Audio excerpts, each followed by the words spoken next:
Cardinals Corner from Arizona Sports. Cardinals Corner from Arizona Sports with Tyler Drake and Lauren Koval. What's going on, Bird Gang? We are back for another round of Cardinals Corner post-game here at State Farm Stadium following another one-score loss, 27-23 to the Green Bay Packers. Just another heartbreaking loss, right, Bernsey? Oh, and by the way, we got Bernsey here, not Lauren Koval. She's getting better. Hope you feel better, Lauren. Feel better, Lauren. We just had to get somebody else from Bernsey Gambo to come here and really talk X's and O's. So, Bernsey, thought you were the best person. Just give me your overall takeaways. Well, the frustration is palpable. I mean, we just walked out of here and Jonathan Gannon and Jacoby Brissett, and you can hear it in their voices. You lose 5 straight games, and they're all by one score, and they've got leads going into the fourth quarter, and they're not holding on to those leads. It's the wrong kind of history that the Cardinals have been on the side of these last few games, and that's it's uncommon. It's really doesn't happen that often, hardly at all, to see a team lose like this, and so to diagnose the why gets very difficult. They obviously aren't finishing in the fourth quarter.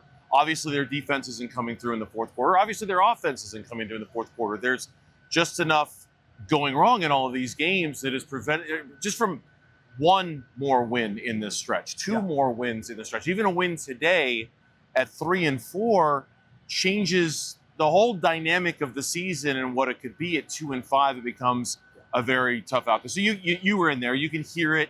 Everybody's very frustrated. Maybe it's a good time for the bye. Maybe it's not a good time for the bye. That I think is kind of a question mark to me. But it doesn't matter. It's here, and Jonathan Gannon's got a lot to figure out. Yeah, and honestly, I think it is a good time for the bye, just because what you just said. There is so much to figure out because they are so close, yet they're so far away.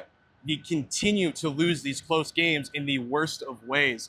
And again, I got to say, the offensive line struggled big time today. Obviously, you have Michael Parsons out there doing his thing, but at the end of the day, the O-line's got to be better, and that's even saying Jacoby Brissett went out there and balled given what he had to work with. Yeah. I mean, 270-something yards, couple of touchdowns to Trey McBride. He had one of his best games of his career with 2 scores, first time in his NFL career, but it's just not good enough. And it's just, I feel like, the common theme with this Cardinals team moving forward. Yeah, and it's like the Micah Parsons thing is huge. He obviously destroyed the entire game for the Arizona Cardinals. They could not stop him, whether he was on the the left side against Paris, the right side against Jonah. He just absolutely ate Jonah Williams alive today. Yeah, but that's part of it. It's like it's the little things too. We're going to look back at that 4th down play in which the Cardinals went for it. That was a tough one, but also 2 plays before that, Jacoby Brissett on a 2nd and 9 had a wide open Marvin Harrison Jr. and just delivered a very poor throw, one that he just told us moments ago. He said, that's the game. Yep. He was asked specifically about that 2nd and 9 play. He said, that's the game right there. And that's the one I think he's going to be thinking about tonight and tomorrow. The 4th and 1 play, Jonathan Gannon talked about how awkward that sort of looked and how he wasn't sure whether they got it off clean or not. Then the 4th down conversion down here to a wide open Tucker Kraft. That can't happen. Like, I mean, I know we get to a moment like this, Tyler, and everybody wants to go, quarterback, Kyler, Jacoby, who should it be? Yeah, that's part of this, but that's not all of this. Yeah. There's a lot more going on here with this football team that's going wrong beyond just something as important, but also just part of the equation of who the starting quarterback is and what that person's doing with that job. There's a lot more at play here, I think. Yeah, absolutely. And speaking of starting quarterback, Jonathan Gannon was asked post-game if Kyler Murray was still the starter. Nothing's changed. That's his quote. Nothing's changed. Short and sweet. So expect to see Kyler Murray back out there potentially for Monday Night Football. And there might be a couple more reinforcements there too. Walter Nolan could possibly be back. A guy like Garrett Williams could possibly come off the IR. Trey Benson. So there's a lot of potential for these guys to bounce back, but they've really got to do some digging in this bye week and really figure out, and Jonathan Gannon has spoke on it time and time again, the details, the execution. Right. But how as a coach do you get that out of your players when it's a constant, repetitive statement? And clearly, he hasn't lost the players, right? They're playing hard. They played hard last week when they were in the loss to the Colts, right? That Titans game could have shook them, and it hasn't shaken them to the point where the effort can be questioned or the desire can be questioned.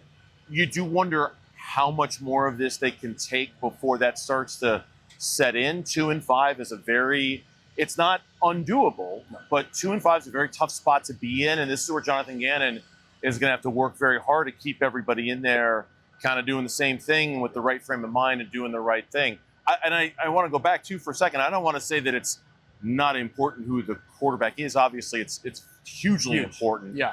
And Jacoby has clearly played well enough that I think this at least warrants a conversation Easily. about who the quarterback of this football team should be. Yep. I mean, back-to-back weeks of over 279 today. He had 320 last week. So clearly the offense is functioning better. I'm pointing out that there's other things here that go beyond the Kyler versus Jacoby question. Jacoby's played very, very well. Yeah. I think something else that was huge in this game, and I asked Gannon about it after the game, was the field goal at the end of the first half, Huge. the completion to Dobbs that puts him in the position for a 61-yard field goal. Now, I don't know if all the dominoes fall exactly the same way if they don't have a field goal to kick there, but if they don't make that field goal or if they're not in that position, now the Cardinals are playing for a field goal at the end and not a touchdown. So it just changed the whole equation of the game. What looked to be kind of 3 almost throwaway points in the moment turned out to be a huge thing. Again, that's what you're talking about, Tyler. The details, the little things that are going on in these games. Yeah, and that's been the biggest thing too, is you look at that and you're like, okay, yeah, throw away, but it almost seemed like it took the wind out of the sails. He hits a 61-yarder. He gets every Packer fan in here on their feet, takes away from the complimentary football we just saw the defense have. Trey McBride scores a touchdown. So it's those little tiny things that are just opening up a can of worms for this team. And I tell you, the moment where I thought it was going to flip for the Cardinals, that the first fourth quarter punt since week 1 against the Saints, when they forced the Packers to punt in the fourth quarter, I thought, that's it. They finally got the stop they needed, and they're going to flip this thing. They're going to turn it, and they didn't. And it's defensively just not making enough plays, not doing the big things, the little things in the moment when they need to, and then Tucker Kraft reception right over there. It's on all sides of the ball, and I don't. This is where I don't envy Jonathan Gannon at all. I don't even know where you start on something like this. I really like. Where do you begin to try to put this back together with so many little things that need to be cleaned up? Do you think it's more on Jonathan Gannon needed to do this, or do you think the players kind of need to take a bigger step and maybe have a players-only meeting or do something to really try to galvanize something? I think it's possible that and maybe even likely that something like that could happen over the bye or next week during practice or something, because I don't think Jonathan Gannon, I think he still very much has the pulse of this football team, but I do think this thing, if they're not careful, is going to slide out of control real quick here. I mean, they're 2-5 to start this season. If I'm not mistaken, 2-5 to finish last season after the 6-4 start. So you're talking about a team that's lost 10 of their last 14 games they've played. And I know last year's a different year and this year's a different year, but it feels like we're on this almost year-long stretch of a lack of success from this football team, and that can wear on players, that can wear on coaches. And maybe it is a good time for the bye. Maybe it is a good time for them to get a little bit of separation from the actual results of the field so they can figure out how to fix the details of what's going on. And you could totally tell Calais Campbell frustrated. Frustrated. I mean, he had to save himself from dropping a couple F-bombs there. He did. And very much talked about, hey, it's on the players to take the next step. It's on them to reevaluate in the bye and really get it done. So that's really what it's got to start with. And like you said, I don't think Jonathan Gannon's lost the locker room by any means. But as these losses keep continuing and there's no real answer, it just seems like a matter of time. It is refreshing, though, to see the chunk plays again. Oh, yeah. I mean, I know that's, we're talking about things that aren't working and get to things that are working. It is refreshing to see, especially on the third and longs, it's almost a remarkable ability Jacoby has had to find those receivers down the field and to make those big plays. It's nice to see that kind of make a return. And when Kyler comes back against Dallas, and I have every expectation that he will, does this offense just go right back to what it was under Kyler?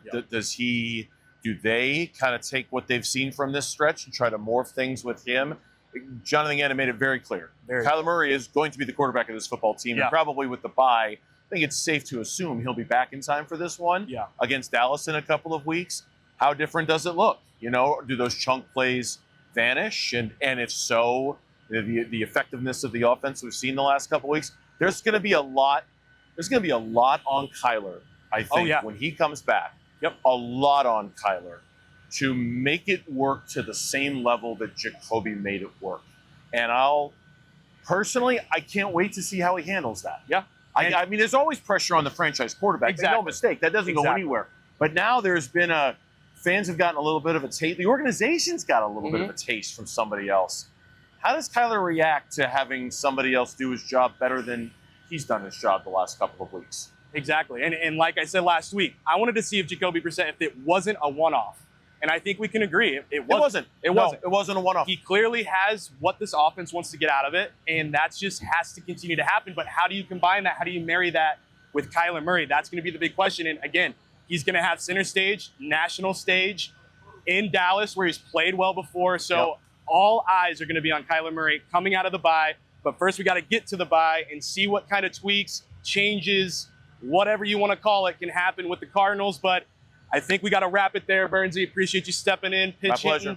27-23, Cardinals on the losing end once again to the Green Bay Packers. That's 5 straight one-score losses. I don't know if it's worse to be just a lopsided loss or a one-score. They're both a loss at the end of the day, as Jonathan Gannon said. So we'll have to go into the bye week, see what they can come out with, and we'll have the latest when we got it.